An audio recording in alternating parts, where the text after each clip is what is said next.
Communauté atypique et originale de la 3e région du Mali, les Korodouga sont connus pour leur sens de l'autodérision. Cette communauté, qui s'est donnée pour mission de distiller autour d'elle la bonne humeur, est classée patrimoine immatériel de l'UNESCO depuis 2011. Récupérer les déchets et en faire des merveilles, voilà la capacité des Korodouga qui inspire le jeune Ibrahima Kébé dans son travail de sculpteur.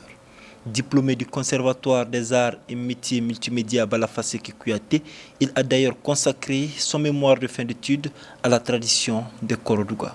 Mon inspiration, c'est par rapport à, comme le nom l'indique, la danse des Korodouga, c'est le nom de l'installation, la danse des Korodouga.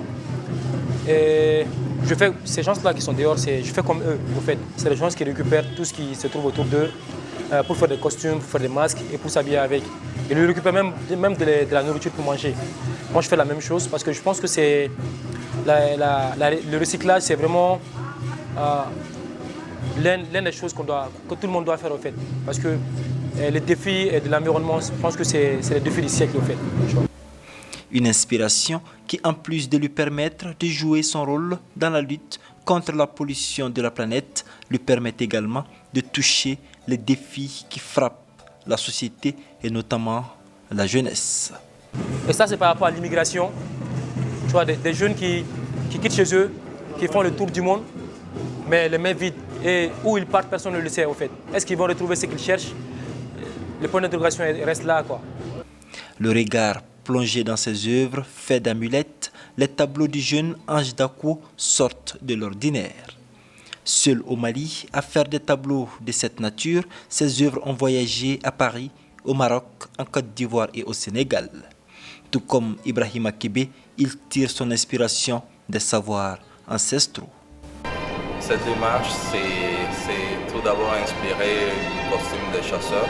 Les chasseurs qu'on appelle communément les Donso. C'est une confrérie de chasseurs qu'on retrouve le plus souvent en Afrique de l'Ouest. Donc, parce que par le passé, j'ai eu à travailler sur cette confrérie. Donc, ils ont une tenue vraiment atypique qui est vraiment chargée de gris-gris. Donc, le gris-gris en tant que tel permet de protéger celui qui le porte. Sur le rouge a tendance à symboliser la violence. Dans le travail de Ange Dakou, il s'agit plutôt d'alerte et d'attirer l'attention sur les conflits en cours et qui peuvent guetter les pays. Mélange de pagne tissé avec par-dessus du fil, c'est ce qui fait la particularité et l'originalité des œuvres du peintre Ibrahim Balo. Sortant lui aussi de l'école des arts et métiers multimédia Balafassé Kouyaté, cette façon de faire est sa marque de fabrique et d'ailleurs c'est à ça qu'on reconnaît cette toile parmi tant d'autres. Dans ma démarche, je me suis inspiré du tissu traditionnel malien pour implanter cette technique dans ma démarche plastique qui est le tissage acrylique et tissage sur toile. Donc vous observerez sur les toiles. Donc je tisse d'abord, après je mets du tissu. Je couds avec le fil de tissu donc pour créer de l'harmonie et de l'esthétique. S'inspirer de la tradition pour dénoncer les maux qui minent la société, telle est sa trajectoire artistique. La première série c'est sur les enfants, donc j'ai fait hommage un peu aux enfants, donc en même temps lancer un appel pour la protection des enfants, l'éducation des enfants.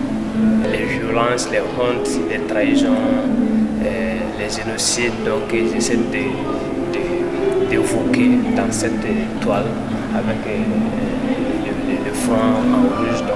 Ibrahima Kébé, Ange Dakou, Ibrahima Balo, 3 valeurs sûres de l'art malien qui se sont données pour mission de faire voyager à travers le monde la culture malienne via leurs différentes toiles.